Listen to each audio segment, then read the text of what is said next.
Hi, I'm John Stevenson, and we're going to be looking at the Song of Songs in our continuing survey of the Old Testament.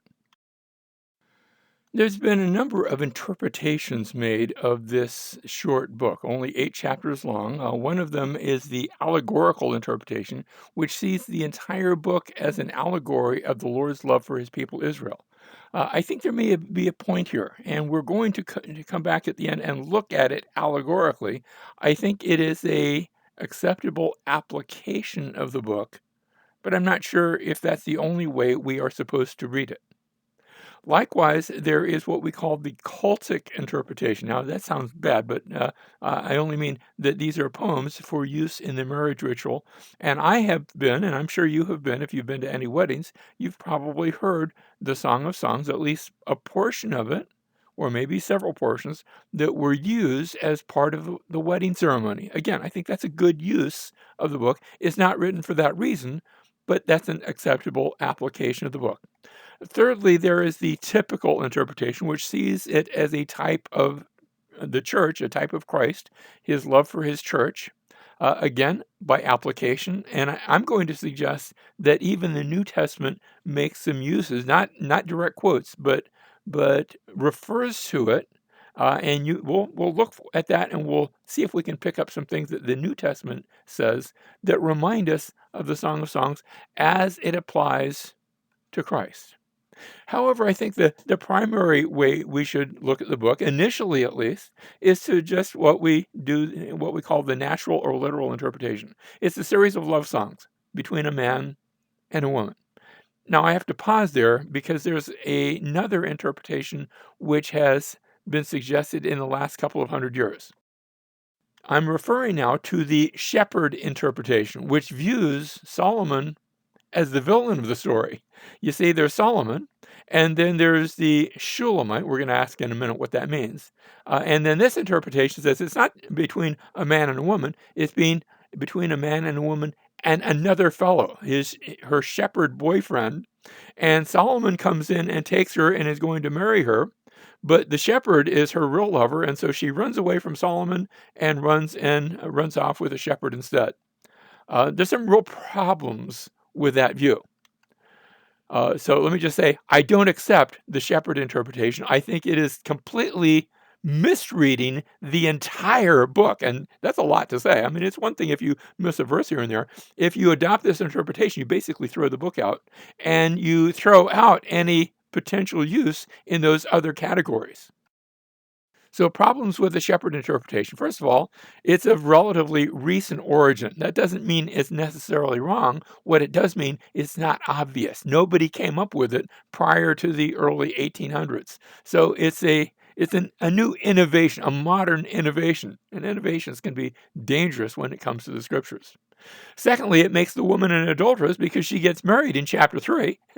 It speaks of her wedding. And if she leaves her husband to go running off with some other fellow, then that's not good. That's not a pretty picture. It takes much of the love poetry and tries to make it an attempted seduction. It says Solomon is the seducer. He's saying all these nice things and beautiful things about her, but really he's just trying to get her into bed and marry her because remember there's a wedding that takes place. So it has some real issues. I think what it is. It's a 21st century attempt to modernize the Solomon story. Now, the supposed shepherd rival is never introduced as a separate individual, so that's why nobody ever saw it before. Let me say my opinion because it's not there. It's hard to see something that's not there. It has been superimposed as an idea, as a way to interpret it. It's not something you just pick up by reading the book itself.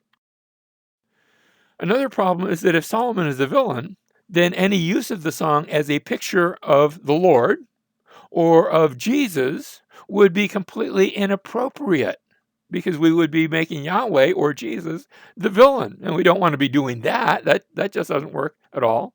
The Jewish practice is to read this book either in its entirety or at least portions of it at the Passover because they look at the Passover as the wedding between God and Israel, where he brought them out of Egypt and he took them to a place where there was a covering. Remember how the cloud by day, the pillar of fire by night, and there he entered into a covenant relationship, in other words, a marriage with his people Israel. I think that's a beautiful thing. But if you're trying to use the Song of Solomon there, that won't work if Solomon is the villain. It would also be inappropriate to make use of this song in wedding rituals if it's really attempted seduction and bad things, and it would be an inappropriate use. Now, the cast of characters. First of all, there's Solomon. The way you say that in Hebrew is Shalomo. His word means peaceful. You've heard of the term shalom. It's the same root word. So there's Shalomo. And then there's the Shulamite. We say Shulamite. That's just the feminine ending. That ith or oath ending is the feminine ending for the same word. So this is really Mr. and Mrs. Solomon. Now, there's some who have said, well, maybe it's because she was from a place called Shulam. Well, the problem with that is that there is no place mentioned in the Bible named Shulam. There's a Shunam, spelled differently. There's a Salem, which was an old name for Jerusalem. No, this is just the feminine form of the name Solomon. And then the other characters, there's the daughters of Jerusalem. They're the sort of the choir. And then they're only referenced in the first part of the of chapter 1, and there's a second reference right at the end of the book. We're going to see both of those.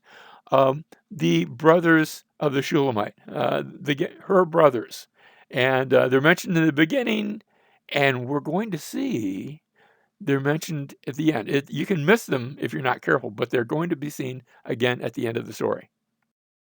Now, some areas mentioned in the song. Places like Mount Carmel, Sharon, which is right along the coast, Tisra, Jerusalem is going to be in the story.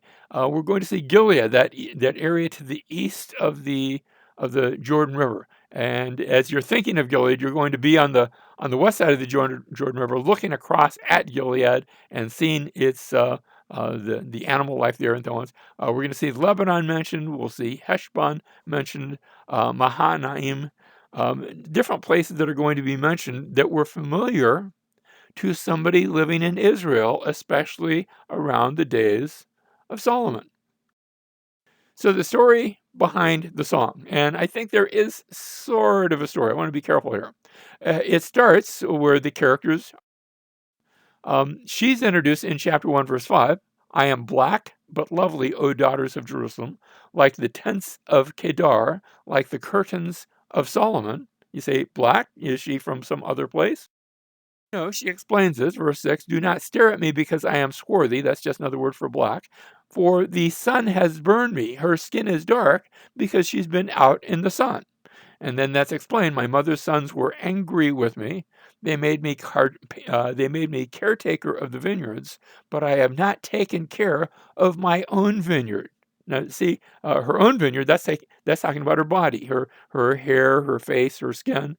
She's been out taking care of the vineyards out in the sun, but she has not had the opportunity to preen and to sort of make herself beautiful. Now, let me just say, she is beautiful, but she doesn't necessarily realize it at the beginning, although he's going to show up and tell her the way he sees her. So we'll see that.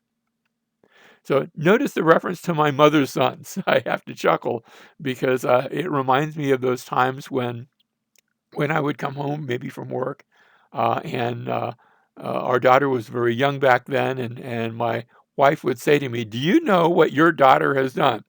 Well, she's our daughter. She's the product of both of us. But if she said your daughter, that means that she was in trouble for something. This is the same idea here. My mother's sons probably are her brothers, even if you wanted to make it half brothers, although it doesn't say that.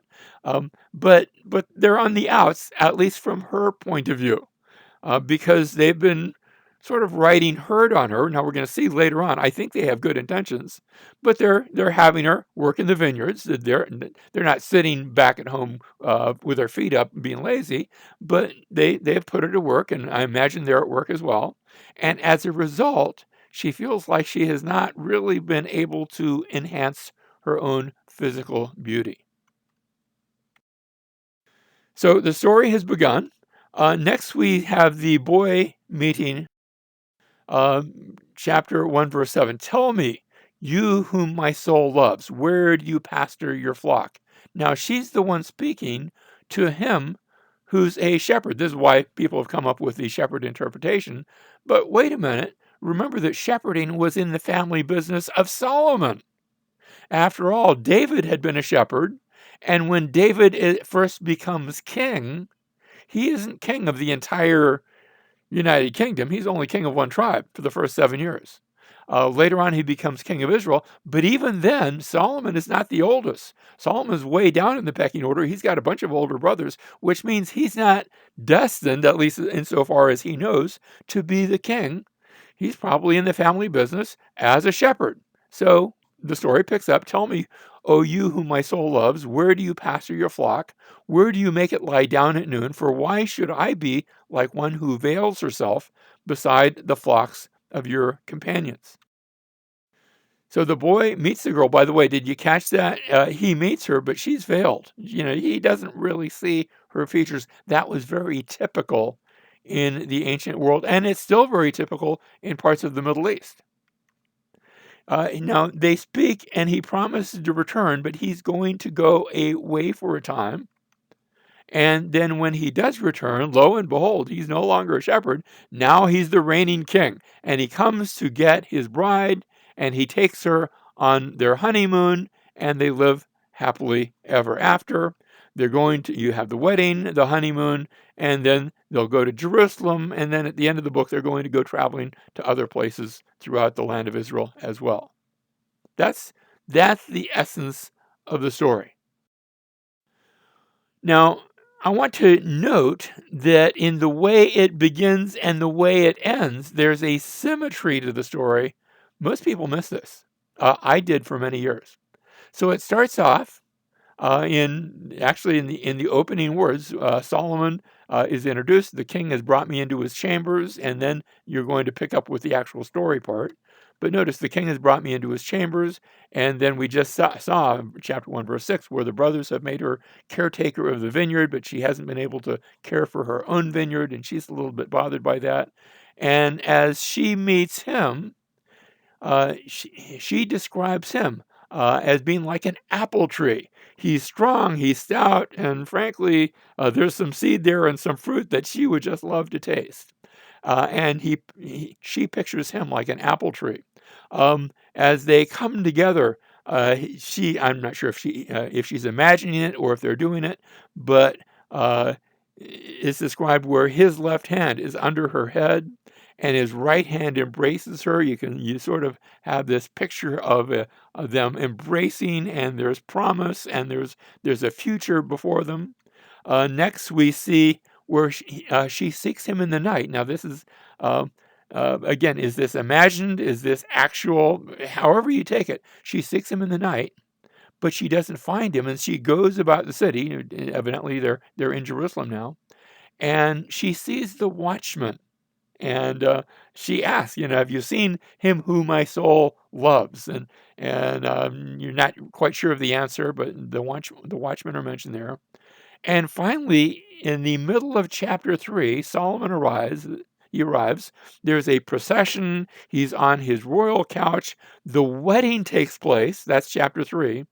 And in chapter 4, the honeymoon begins. In fact, chapter 4, verses 8, 9, 10, 11, 12, and also in chapter 5 and verse 1, she is called in each of these places my bride. Now, if she's a bride, now the wedding has been consummated. And that pictures the way a wedding would typically take place. We think of people walking down an aisle and exchanging vows. That's good, but that really wasn't the ancient wedding. The ancient wedding had promises up front, and then they would come together and consummate, and now they would have the honeymoon. It's all about the honeymoon in the ancient wedding. Well, Solomon arrives. The wedding takes place. They're on their honeymoon.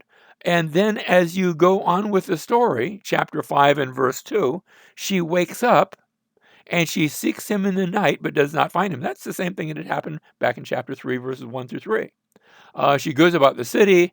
She sees the watchman, and this time they mistake her.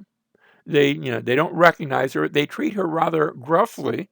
I don't think they're not thinking she's the queen or the princess. They're thinking, here's a woman out at night, and women aren't supposed to be out at night. Well, what kind of woman is she? And so there's that incident. We see in chapter 8 again described where his left hand is under her head, his right hand embraces her, and she asks that question, where is he whom my soul loves? And he's actually, in both cases, there's this thing, don't wake him up. I adjure you not to wake him up because, we've got things planned for the future, that sort of idea. In chapter 8, verse 5, again, there is love pictured, and the apple tree is mentioned again. This time they are embracing and loving each other under an apple tree. Is that symbolic? Is that actual? I don't know. But again, you have to catch the mention, the double mention of that. We come to verse 8 and we read, we have a little sister and she has no breast. Now, I used to read that and think, why on earth are we talking about her sister? It's not her sister. She's quoting her brothers. Her brothers are the ones with a little sister. And they had said this, and she's echoing that. Remember the time where they said, we have a little sister and she has no breast. What shall we do for our little sister on the day when she is spoken for? It's sort of an echo to the past. See the next verse, their attitude had been, if she is a wall, we'll build on her a battlement of silver. In other words, if she's acting appropriately, not letting men get too close, that's the wall part, then that's good. We're going to encourage her in that. But if she is a door, maybe she's, sort of opening herself up inappropriately. If she is a door, we will barricade her with planks of cedar. We're going to make sure she stays appropriate. We're going to make her caretakers of the vineyard. We're going to keep her pure and chaste for her eventual husband. But now she says, now, and she says, I don't need that anymore because I've got a husband. I don't, they had plans for me working in the vineyard. I own the vineyard because I'm married to the king. I can take care of my personal vineyard, my body, and the vineyard that's out there. And by the way, guys, you still have a job, and it's great. It's happily ever after. And this song ends where Solomon and his bride go off on their honeymoon, not just in Jerusalem, but around and through the land, and they will travel the land and enjoy it, and it will be theirs. That's the story that you see, but you have to look for the parallels, for the symmetry of the book that help explain the book. You can see that won't work if you try to put in that other shepherd lover. That it all falls apart. Now, some observations from the book. First of all, the name of Yahweh is not mentioned, except for maybe there is a section where it's possibly named, and we're going to look at that. Secondly, the book is never quoted in the New Testament, but I do think there are some allusions to the book that we're going to see. Thirdly, the Jews, I read, would not permit their young people to read this book. They thought it was a bit R-rated, and you ought to be older and maybe married. I don't know. I've got sort of mixed feelings. I remember reading it as a child, and probably a lot of it went right over my head, and there's nothing wrong with that. Origen says, I advise, and now Origen was an early church father, not Jewish. He says, I advise and counsel everyone who is not yet rid of the vexations of the flesh and blood, and has not ceased to feel the passion of his bodily nature, to refrain completely from reading this little book and the things that will be said about it. It sounds like he says, you ought to not read it until maybe you're 70 or 80 years old. I think that's overstating it, but the point is taken. Let me just say, there's some sex in this book. Because God invented sex, and God's not embarrassed to talk about it, not in a crude way, but in a refined and sometimes in a way where he's making analogies to things instead of just being crude and vulgar about it. Our Jewish friends regularly see this book as an allegory. The song is an allegory where it begins with her harsh treatment in bondage with her brothers. My mother's sons were angry with me. They made me caretaker of the vineyards, but I have not taken care of my own vineyard. Remember how the story of Israel.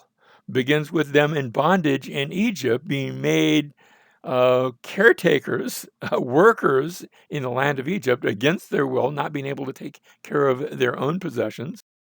Next, we see where God sustains his bride in the wilderness with food. God brings them through the Red Sea and finds them out in the wilderness. Notice, sustain me with raisin cakes, refresh me with apples because I am lovesick. Remember how God feeds them with the manna from heaven, with the angel food, as it's been described. We have God pictured in the wilderness as a column of smoke. Who is this coming up from the wilderness? Like columns of smoke, perfumed with myrrh and frankincense, with all scented powders of the merchant. So the husband comes as a column of smoke to take his bride to marry her. We have God traveling on his traveling couch with the tribes of Israel around him. Here it is. Behold, it is the traveling couch of Solomon, 60 mighty men around it, of the mighty men of Israel. And then we read Solomon has made for himself a cedar chair from the timber of Lebanon. He's made its posts of silver, its back of gold, its seat of purple fabric, with its interior lovingly fitted out by the daughters of Jerusalem. Remember how God traveled. On the one hand, he's led them with a pillar of fire and a column of smoke, but he traveled in and on the Ark of the Covenant, sort of like the traveling couch. So Ark of the Covenant is pictured in such a way as the song is taken as an allegory. We have him picturing his bride as a garden with Eden-like qualities. Notice, a garden locked is my sister, my bride, a rock garden locked, a spring sealed up. Your shoots are an orchard of pomegranates with choice fruits, henna with nard plants, nard and saffron, calamus and cinnamon with all the trees of frankincense, myrrh and aloes along with the finest spices. She is like Eden, and he wants to take her back to the garden because there's a sense in which he sees her as the garden. Uh, Ask our Jewish friends sometimes, or ask a rabbi, where was the Garden of Eden? And they will often tell you, now I'm not sure if they're right, but this is what they'll tell you. They'll say, oh, it was in Jerusalem. And so Jerusalem is pictured as a garden. God's people are pictured as being in the place of the garden. You are a garden spring, a well of fresh water and streams flowing from Lebanon, says chapter 4, verse 15. The bride awakens to find that her husband is gone, and she goes looking for him and is confronted by the gruff guardsmen who strike her and wound her. Well, remember, the prophets could speak quite harshly to the people of Israel. Why? Because they were out wandering around when they shouldn't have been. They should have been there waiting for their husband, their maker, their king. And instead, they were off worshiping pagan gods and idols and things like that. And the prophets speak rather harshly to the people of God. I opened to my beloved, but my beloved had turned away and had gone. My heart went out to him as he spoke. I searched for him, but I did not find him. I called to him, but he did not answer me. The watchmen who made the rounds of the city found me. They struck me and wounded me. The guardsmen of the walls took away my shawl from me. It's sort of harsh in that description. We come to the end of the book, chapter 8, verse 6. Put me like a seal over your heart, like a seal on your arm. For love is as strong as death. Jealousy is as severe as Sheol. Remember, death and Sheol are sort of the same thing. This is parallelism. Its flashes are flashes of fire, that is, both love and maybe jealousy too, the very flame of the Lord. Now, see that term Lord in all capital letters. We usually see that when we read Yahweh. Although here, the entire line is just a single word. Shall havet Yah. And the Yah part is seen by some, and I think maybe appropriately, to be a shortened form of Yahweh. But that's where it comes from. Notice it's not a separate word. It's all part of the same word. Its flashes are flashes of fire, the very flame of the Lord. The New International Version renders this just a mighty flame, leaves God out of it.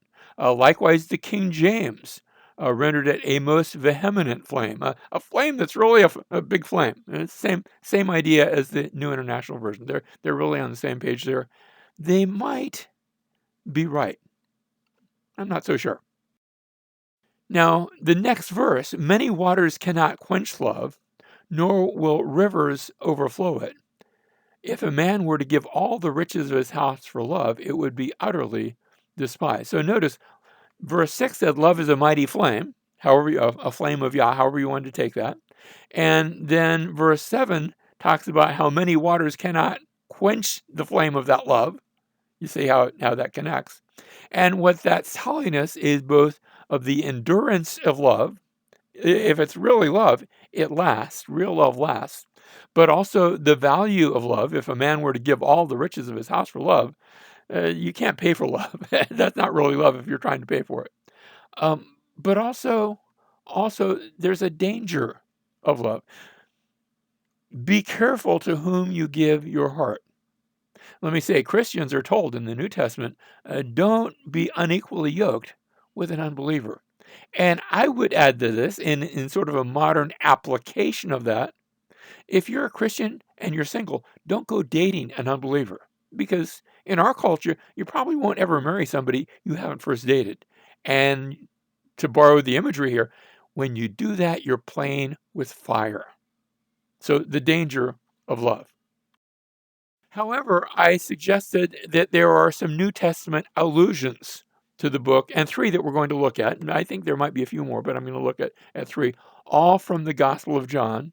Notice Song of Songs, chapter 1, verse 12. While the king was at his table, my perfume gave forth its fragrance. And there's a story in the New Testament, John chapter 12, verse 3, where Mary took a pound of very costly perfume, of pure nard, and anointed the feet of Jesus and wiped his feet with her hair. And they had been in the house and at a table. And the house was filled with the fragrance of the perfume. And maybe this is supposed to be reminiscent of that love song. Now, she's not a physical lover of Jesus, but she's showing her love and devotion to Jesus in that spiritual love, that appropriate love that she is demonstrating before all who were there. The second one, Song of Songs, chapter 4, verse 15, you are a garden spring, a well of fresh water, and streams flowing from Lebanon. Well, Jesus talked about this again in the Gospel of John, where Jesus says, he who believes in me, as the scripture said, from his innermost being will flow rivers of living water. A picture of his love and the life that flows from him and through us when we are connected to him. A third one also from the writings of John. Here I was asleep, but my heart was awake. A voice, my beloved was knocking. Open to me, my sister, my darling, my dove, my perfect one. You say, is that echoed in the New Testament? I think it is. In Revelation chapter 3 and verse 20, where Jesus is pictured saying, behold, I stand at the door and knock. If anyone hears my voice and opens the door, I will come into him and will dine with him and he with me. The point is that we are part of a love song when we come to Christ, that he is the lover of our soul. He is our husband. We become the bride when we trust in him as our Lord and as our Savior. In closing, some lessons from the Song of Songs. God is concerned with all of life, not just the secular. There, we try to, not, I should say, not just the sacred. We try to divide between the secular and the sacred. And in the scriptures, I'm not so sure that there is quite a division, that all of life is holy. And God has brought it all about. That God is concerned with our sexuality. It's not where you can go live one way on Sunday morning and then go do what you want sexually. No, he's connected with all of you, with the entire person. All of life reflects our relationship with God, and that's why I think it is appropriate to use this song as an analogy of God and Israel, of Christ and the church, because all of life reflects our relationship with God. But also, I like to point out that the scriptures contain love songs. I think that's great because Jesus is aware, in fact, our Lord is aware of this idea of love between a husband and a wife, and he makes that a picture of his love with us. But love is grand. It really is grand. And we are part of a sacred romance. Even if you're single, you're part of a romance with the Lord himself.